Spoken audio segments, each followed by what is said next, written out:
రుద్రమ్మదేవి.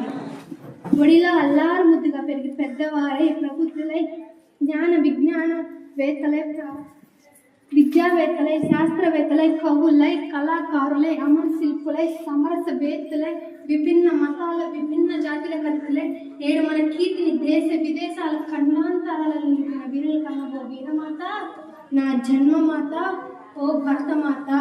ముందుగా నీకు నా పాదాభివందనం. అమ్మ భరతమాత, నీ ఒడిలో బుడిబుడి నడకను నేర్చుకుని చక్కని నడకను అమర్చుకుని ఎదిగిన వారు ఎందరో, ఎదుగుతున్న వారు ఎందరో, ఎదగబోయేవారు మరెందరో, అందరినీ అమ్మలా ఆదరిస్తున్న అమ్మ భరతమాత.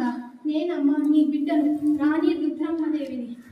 నాటి నుంచి నేటి వరకు చరిత్రకారులు పరిశోధకులు విదేశీయులు చెప్పినట్టు పాలన అంటే రుద్రమ్మది, పరిపాలన అంటే కాకతీయుడిది అని గుర్తుంచుకొని కొనియాడేలా లాలించాను, పాలించాను, పరిపాలించాను.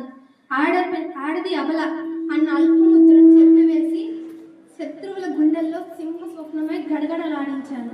ఆడపిల్ల ఆడపిల్ల ఆడపిల్ల అంటూ అవమానంగా అనుమానంగా అమానుషంగా హీనంగా ధీనంగా చూస్తూ పెంచి పెద్ద చేసి పెళ్లి చేస్తే పనే పోతుంది అనుకుంటున్న ఈనాటి కాలంలో ఎప్పుడో 700 సంవత్సరాల క్రితమే మా పితామహులైన దేవదేవుని వంశంలో జన్మించిన కాకతీయ బిడ్డను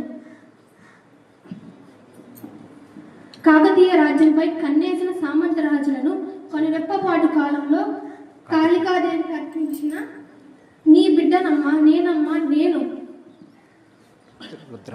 ఒక తల్లిపాలు తాగిన బిడ్డలు అన్నదమ్ములు అక్క చెల్లెలైనప్పుడు ఒక నది నీరు తాగిన మనం అన్నదమ్ములు అక్క చెల్లెలం కాలేమా? ఏమంటారు చెప్పండి? జై హింద్, జై భారత్ మాతకి జై.